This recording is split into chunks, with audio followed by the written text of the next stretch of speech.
Ladies all around the world, listen up. We're looking for you.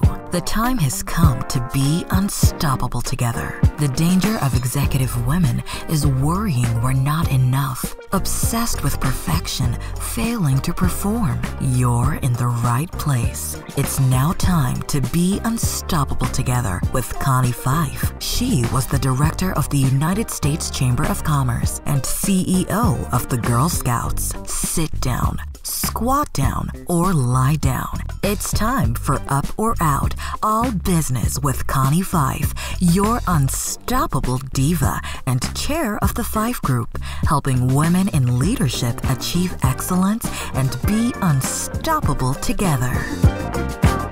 Well, hey there, it's Connie Fife, your unstoppable diva, and we have another fantastic show here for you today because in the hot seat is Kevin E. West. Kevin's a veteran television actor. He's right here in Hollywood. He's an international speaker, a published author, and the founder of the Actors Network. Now, this guy's got kudos of acting information from Criminal Minds, Bones, Castle. Maybe if you don't recognize him, if you're just listening to him, listen to his voice and you'll probably recognize his voice from one of these shows. CSI Miami, Justified, Leverage, Lost 24, Desperate Housewives. Ooh, I want to hear more about that one.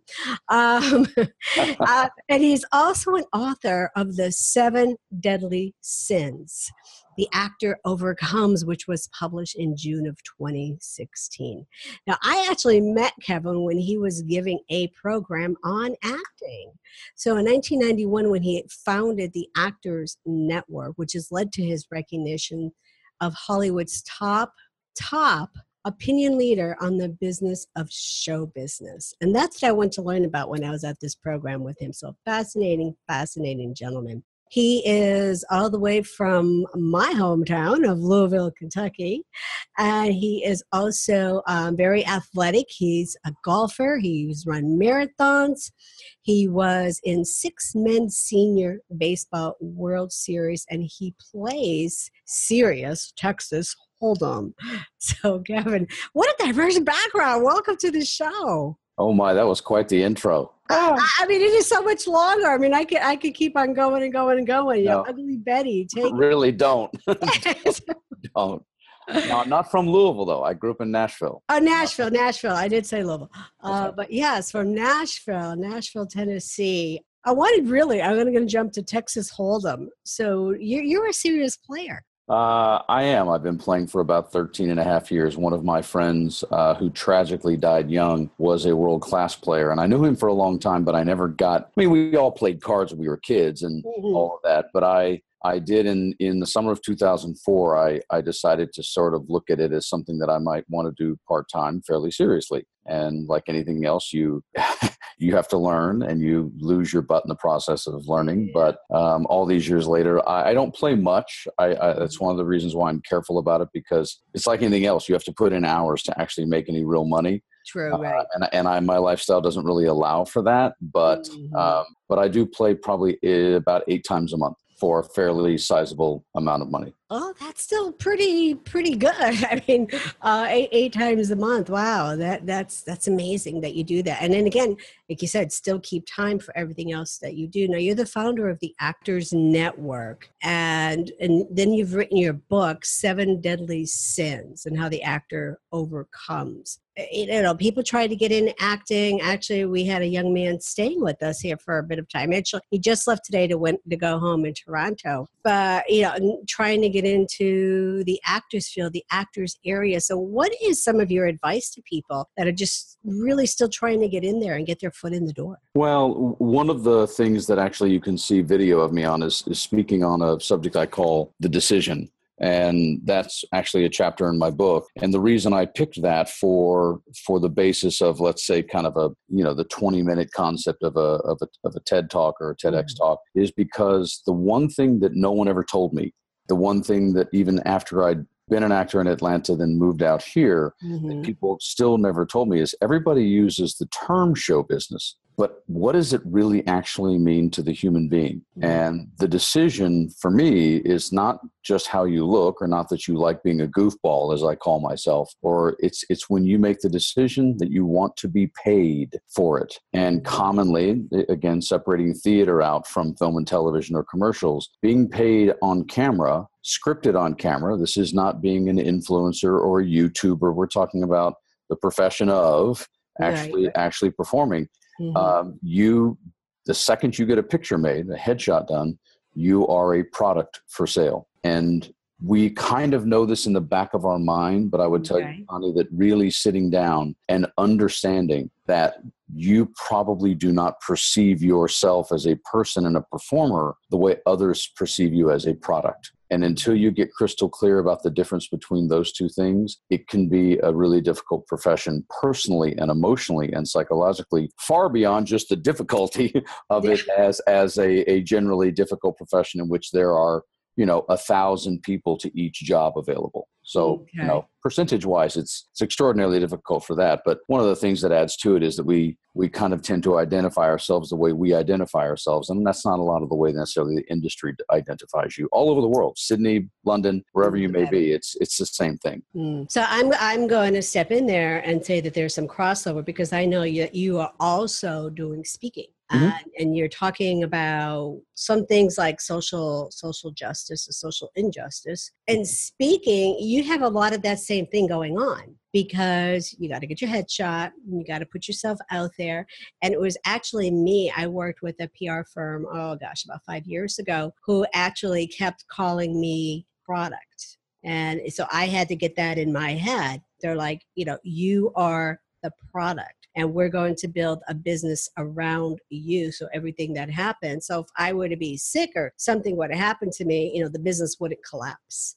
So that was something that was really crystal clear to me on how you have to lay all of that out. Correct. There's, there's a difference between being a brand or a product or your personal self, and how others perceive you, how you project yourself out. Those are all different aspects. And as an actor, it's not just typically, we're just not told about it. Universities don't discuss it. Professors don't have any idea really what the core meaning of that is. It's not their fault per se, but they're just universities are universities. It's not like, the 3 decades that I've spent in Los Angeles, California. It was probably a much harder school of hard knocks going through that experience. Correct. Correct. Very hard, yes. Yeah. So then your speaking career, is that built around your book, The 7 Deadly Sins? And tell me more about that. It has been. I mean, my becoming a speaker really was an accident. I mean, and I say that from the standpoint that I don't think that any of my teachers in high school would necessarily have thought it was an accident, because I was a class clown. So being verbal isn't necessarily a surprise. But and I was a stand-up for 2 years. I did stand-up comedy. So it really was just a matter of that when I founded the Actors Network, it was an organization predicated on information and education. And so I was leading groups, and that's how the organization grew as a business entity in Hollywood, to help educate performers, and also for performers to, through our curriculum, be very helpful to themselves and also to one another. That was the purpose. Help us, help you, help all of us was our credo. Okay. But we had a thing called topical discussions. We didn't use the word teacher, we didn't use the word class, and we didn't use the word seminar. So over the course of time, I basically developed 125 hours, 125 topics at an hour each that I would speak on, and speaking was about 90 minutes. So I sort of evolved into speaking in front of people kind of by accident. But now I've spoken in, all the way from Stockholm to Kiev, the Swedish Film Institute, to down the street. But I mean, I've done it, 3,500 times. Right. So, when I speak, typically to this point, yes, it's always been on the education of the business of show business, or the psychology of the business of show business, or just your metrics of it. So I'm just transitioning some of that now into, politics and social culture. So that's kind of where the transition is taking place as we speak. Okay. So what type of events or programs are you looking at to speak and share your message? I mean, because I've heard your message. It's a very powerful message. Well, in terms of speaking on show business, I will speak anywhere, anytime, anywhere on the planet to performers. Okay. It wouldn't matter if it was, as I used to do when I spoke at talent conventions in the Southeast in in Panama City Beach, Florida, or in South Carolina, or in Dallas, Texas, or whether it's Kiev or Stockholm, that message is still the same, and I'm happy to do that. I'm currently a weekly contributor to a political podcast, which is going to be expanding, but I'm having to write some things that I want to get published so that I can put some type of, let's say, credibility on how I approach social culture issues. Right. Okay. No, that's a very good idea. A very good point to start putting yourself out there, letting people know what you do. And this, of course, writing and being on other podcasts is definitely a benefit for that. Right. I've also heard you talk about how Hollywood lessons and experience and how they really do mirror the state of social and cultural decline in the U.S. So I just want to hear a little bit about your thought on that and how they're mirroring each other.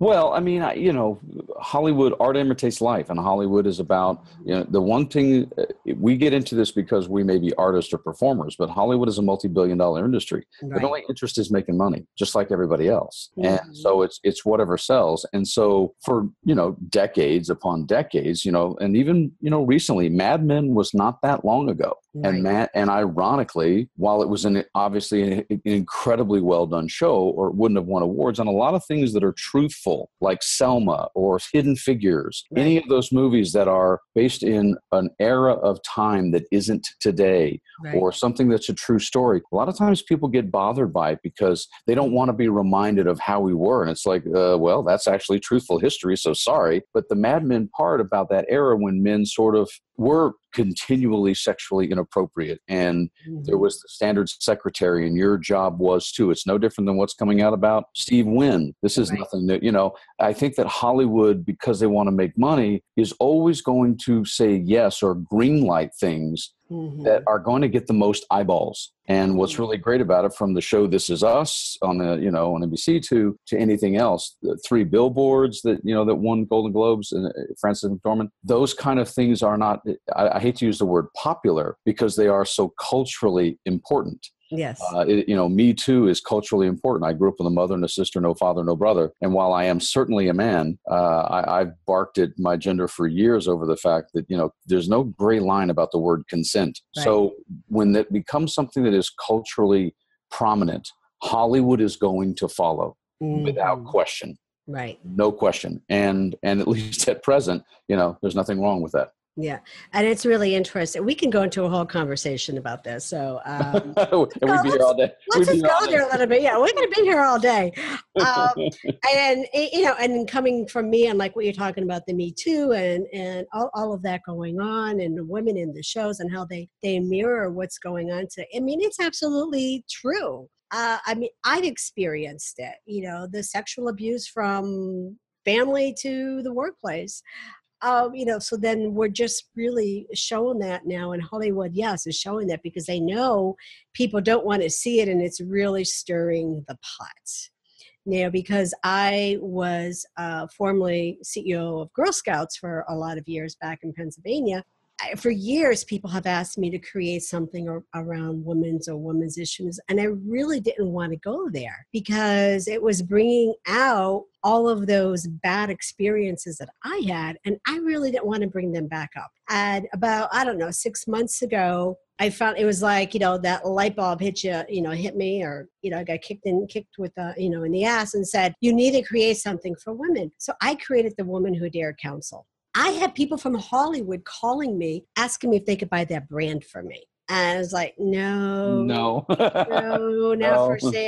for sale. So it has grown now. So I'm still doing my upper out, my total leadership masterclass, still doing that. But like we were talking about before, I'm chewing gum and walking at the same time because the Woman Who Dare Council has grown so quickly into its own business, its own entity. And like I said, I'm working with people in Hollywood to create, events, and we're in London, New York City, we're around the country. It is a full membership program, but again, it's something that is just disrupting the culture of today. And we talked about it earlier. It's not racism, it's the culture of today and how things are differently, how people are looking at things differently. So your message, speaking and how Hollywood is mirroring that, the social justice and talking about that, it's so relevant today. And I just want to thank you for bringing that out and, being part of that and spearheading that and sharing that message. Absolutely. It certainly will be continuing on. I've called myself as a joke, Connie, for a long, long time, and you can certainly appreciate this from a political standpoint because I'm a registered independent. I call myself the Hollywood redneck because I grew up where I grew up, right. And yet I've lived in Hollywood and been a part of Hollywood for a long time. So I'm very confusing for both sides of the aisle because I really don't care who you marry, and I'm fine with the Second Amendment. Still think it probably should be restructured linguistically because I don't think it's written very well for today. But, because 99.9% of people own their guns responsibly, I think we should have some different laws. But when you say I'm for the Second Amendment and I'm also for gay marriage, people then don't know what to do with you. You're like, right. Okay, good. So I'm probably eventually going to do something with the Hollywood redneck. But I still like that. And maybe that's why you and I connect, because I have all of that same belief. Right. You know.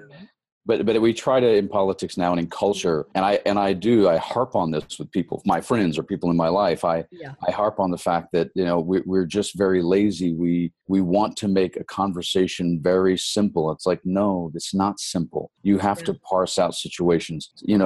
Verbal sexual inappropriateness is not the same as rape. It doesn't make it okay, but it's not the same.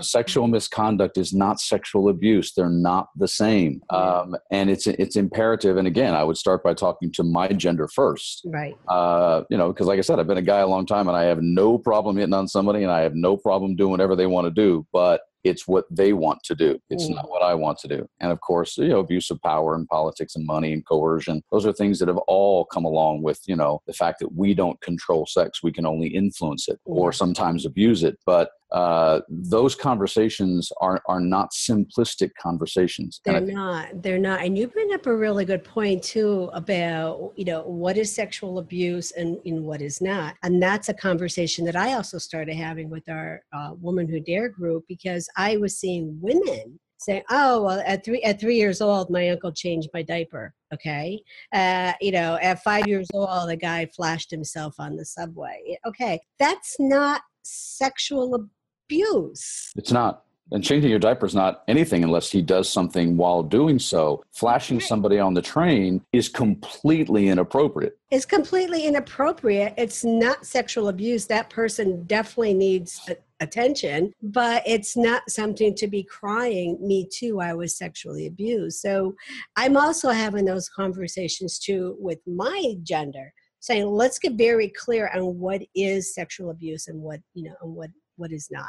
And with all due respect, Connie, as a guy, at least at this age, I don't, a lot of my gender does, but I don't give a crap. I don't have a problem with sort of the feeling of the pendulum. I'm okay at the moment speaking with women who are swinging too far and going and not seeing the difference. And the reason I'm okay with that is because I know what's gone on for 3,000 years from my side of the fence and what my gender has done. Right. But I do think it's important to have women not try to shut other women down or not to try to always side with them completely, but also have a good collection of men and women who have a conversation about parsing this out, because all of it's wrong for me, but it is in degrees. And part of this for me will always be, Connie, what are you doing as a parent to instruct your child? Right. That's again, whether we're talking about the N-word or anything else, you don't learn it at school. You learn it in your house. Yeah. So, in the house. You brought up bullying, which is one of the things I'll be writing an op-ed on, because everyone, someone discusses bullying, they never discuss the right thing. The one thing I never hear CNN do or anybody else is discuss the damn parents who raised the bully. Right. Because if you make this a consequence fiscally in the neighborhood for someone whose son's a bully, I guarantee a dad will take care of it at home, which is where it started to begin with anyway. Yes, let's change that around. Well, I'm just going to throw this out there because I am working on my next book as well, and it's going to be about Women Who Dare, and I am interviewing both sides to get the perspective on what is sexual harassment versus what is bullying versus inappropriate behavior. So Well, please interview me. I would love to interview you for that. Well, I just have a couple more questions, Kevin, and I will let you on your way. So just finish these couple sentences for me. I am a leader because I believe that it's important to pass down what you know and what you have learned through the pain and wisdom and experience of your life to others. My favorite success quote is, success is honoring the gifts that you were given.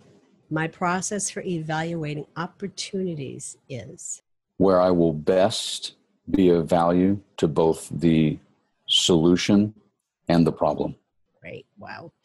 Well, that was improv. I had no idea that those three were coming. Yeah, no, that was definitely improv. Definitely improv. But that's really all I have for today. Do you have any closing remarks that you want to add? And also include your contact information and where our listeners can find you. My Twitter is @TheKevinE.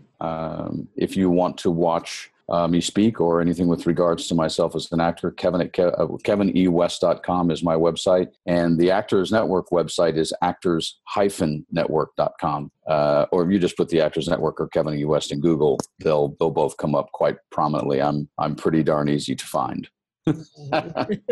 He is. He really is. So I normally say, what's next for Kevin E. That's easy. That's easy. I'm literally sitting here as we speak, finishing up my second book, which is a coffee table gift book. It has nothing to do with anything other than me just being a Pisces and having come up with this idea a long time ago that I'm finally getting done. It's one of the, one of those books that you would find near the register at Barnes and Noble. Okay. And it's called Life in a Word. It's kind of subtitle for me is Kevin's Dictionary. It's a picture's worth 1,000 words, but sometimes a word can create a whole new picture. It's a cute little book that you'd buy and put on your end table. So that's that. But my third one will be on dating. So there you go. Oh, okay. It's coming. It's coming.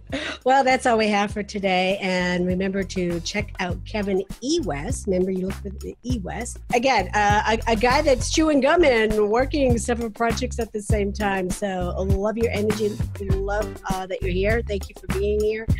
And so that's all we have for today. But again, check out Kevin E. West, and he's got a lot of really exciting information on social justice, on acting, the business of acting, and also he's an international speaker. So you may just want to bring him in for your next conference. Thanks for being here. Bye-bye. Pleasure, Connie. Thank you. Ladies all around the world, listen up. We're looking for you.